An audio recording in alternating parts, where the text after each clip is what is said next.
Late last year there was a lot of talk about a £100 maximum loss cap for gambling online. That pressure has been intensified this week with Flutter, the owners of Paddy Power Betfair, saying that they're going to implement a £500 loss limit on 25s and under immediately. You may have seen the previous video on the channel, seems to have gained a lot of traction quite quickly. If you haven't, we'll leave a link in the description down below. But I thought it's really important that I address the overall issue, which appears to be coming our way right now, of the £100 monthly loss limit in this video, and explain why it's not the solution and offer two better solutions in its place. It's really important to come at this from a neutral position and say that any changes in regulation that should happen based on facts and evidence, not creating evidence to fit your overall objective. Something that happened earlier in the year with Dr. Philip Newell, where he made a white paper about gambling problems and neglected to mention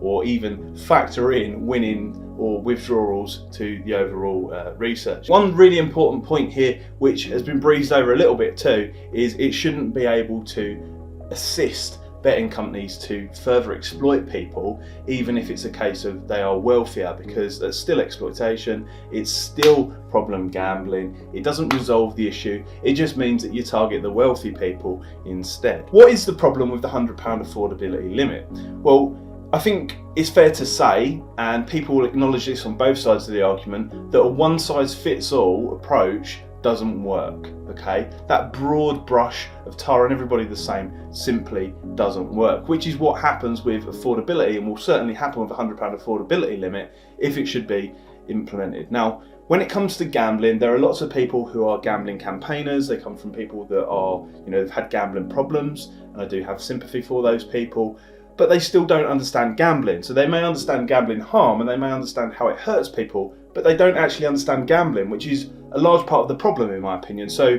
there are different types of gambling. There are skill-based games or skill-based tasks within gambling, and there are those that are based on chance. So for example, if you're betting on horse racing, there's lots of skill-based analysis that can take place there, or if you're playing blackjack or something like that, it's a skill-based game. Whereas if you're pulling a one-armed bandit or doing slots and stuff like that, or casino games online, that's based on chance. Quite frankly, that second segment, you've got an extremely low chance of winning, and you cannot necessarily control the outcomes so easily, or you cannot apply probability and sound logic towards those. So to approach both of them and give them both a £100 loss limit would be totally unreasonable. And I'll explain more on that in a moment. For people that are also beyond, the betting industry or understand betting already, hopefully it will be crystal clear for you. So slot machines and casino games are the worst by a long shot. They are the ones that often exploit these problem cases so much. They're the ones that are happening all through the night via apps on phones and all that kind of stuff, and just pulling huge sums of money out of people that leads to harm. They are the worst problems, but they're not being separated currently. Affordability is a massive issue because it's so subjective. Many people have different income streams in different ways, own different assets, have inheritance, they have different net worth. Proving that sometimes is a little bit difficult. Myself as a professional full-time, on paper doesn't look great, but when it comes to the cash in the bank and assets they own, it's absolutely fine. So that can be a problem too in terms of affordability, along with all of the red tape and bureaucracy and paperwork and and systems and all the problems that come with that too, which we'll mention in a moment, can be extremely hard to track. Long and short of it, it all falls on the bookmaker currently, which is the person that is essentially the offender in these problem harm cases. So to give the offender the tools to solve the solution for their offence just doesn't really make sense. I mean, come on, we wouldn't be putting drug dealers in charge of dealing with drug problems on the streets now, would we? And in most cases, those offenders have overwhelming amounts of data and information on customers already. Identifying problem gamblers really isn't an issue for them. They manage to identify people extremely quickly that are winning, and problem gamblers, they've got a large data set of those people too, so they can identify the behaviours that they take and spot them as soon as they like. It's just a case of they don't really want to. So coming onto the problem for the user. Now this is mentioned in a previous video. Aside from match betting and arbitrage, which will undoubtedly just be completely killed dead in the water, which are good things for people on low income, this has become an issue for anybody who has an online betting account. You see lots of people that are already being caught up in the crossfire over the last few years, where checks are extremely intrusive. Sometimes it's hard to obtain some of the paperwork. It takes a long time to go through the process with a bookmaker, and they use that to their advantage, just exploiting people further. So they want to see your bank statements, they want to see where you're spending your money, how much money you've got.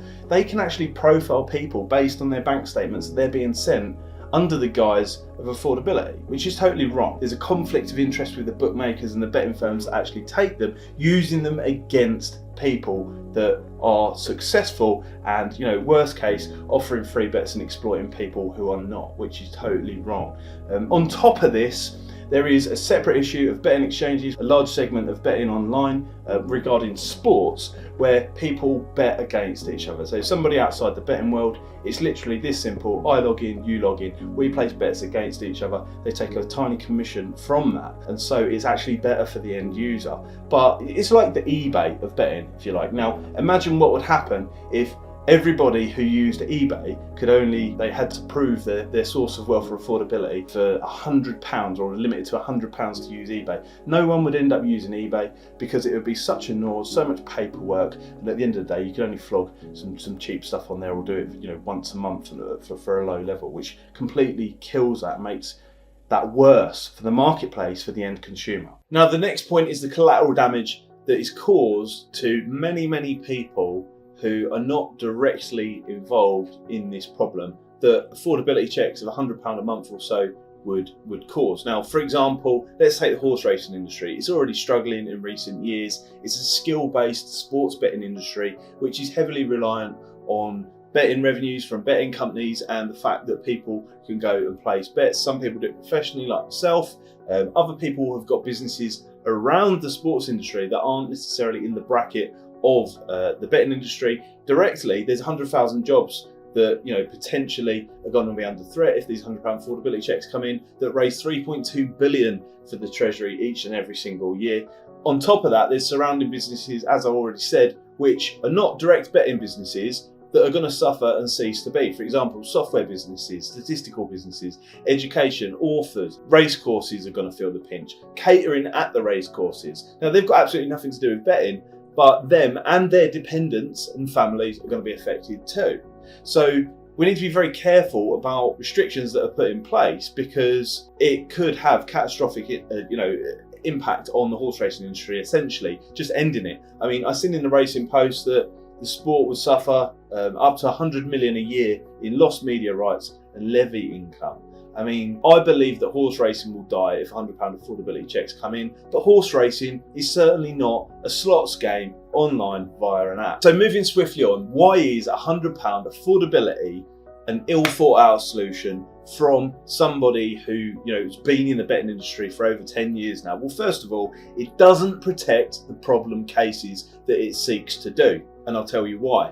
On top of that, it does punish the non-problem cases that like to gamble, and also those businesses that I just mentioned and all the people that are involved in those taxable businesses. It just moves the problem, it doesn't resolve it. Now there's lots of talk of black market betting from the BGC. I personally don't believe that will be an extreme problem, but if you look at things outside of betting, say for example drugs, that's more relatable to people.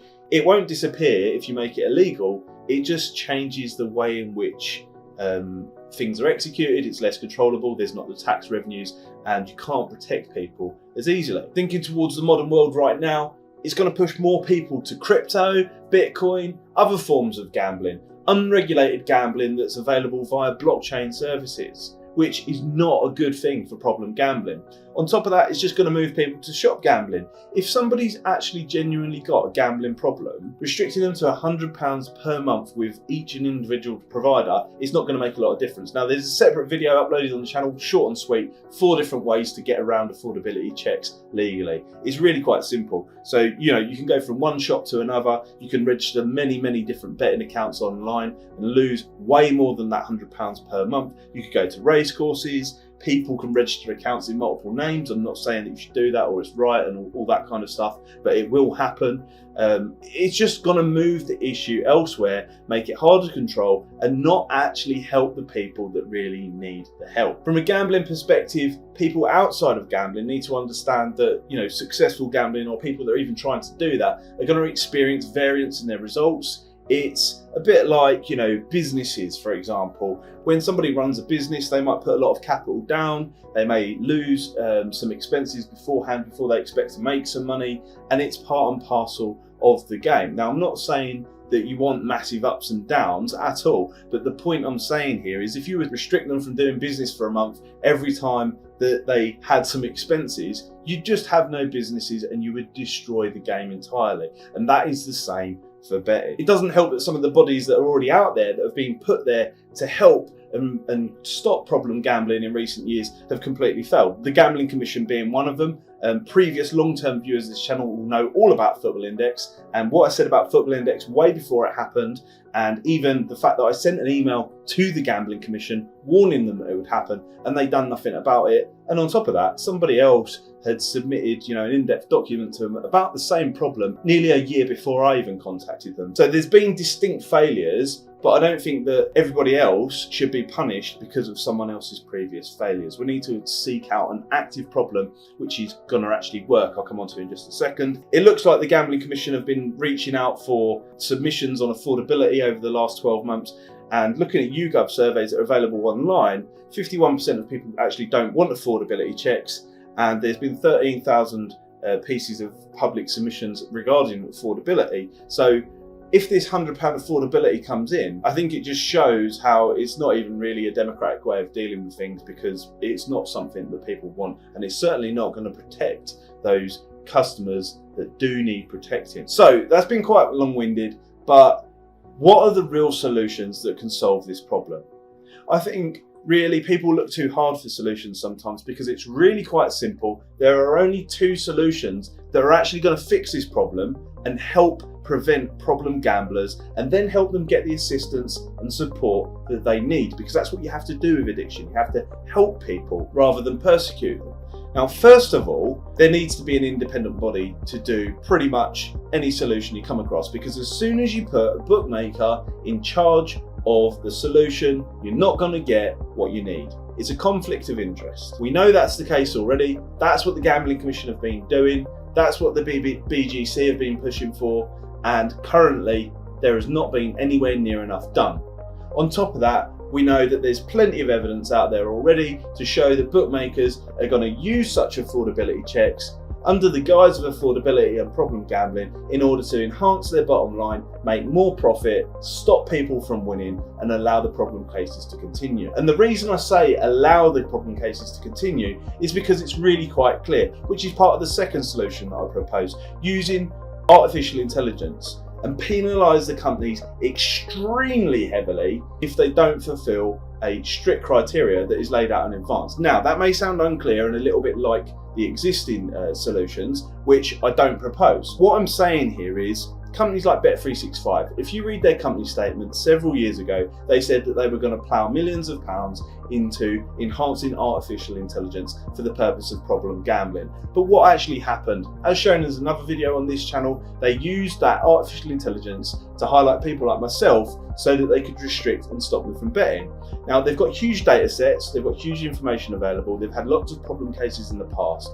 They can use those data sets and that artificial intelligence in order to highlight extreme problem cases as they start, and then nip it in the bud really soon, but they choose not to right now. So if a government body, regulator, should decide that they wanted to go down that route, they need to get into the specifics and the minutiae of the artificial intelligence with these companies and set rules and criteria whereby if they don't actually do what they're supposed to for that particular set of rules and criteria via the AI, then they get absolutely slammed in terms of fines, which then pays for these problem cases and rehabilitation, etc. But what you can't do is allow the companies to decide what those rules are and what those caveats are to identify those people. But really and truly, I think the best solution is the one whereby it's done by a third party independent body. It has to be independent, whereby each potential customer registers with that body,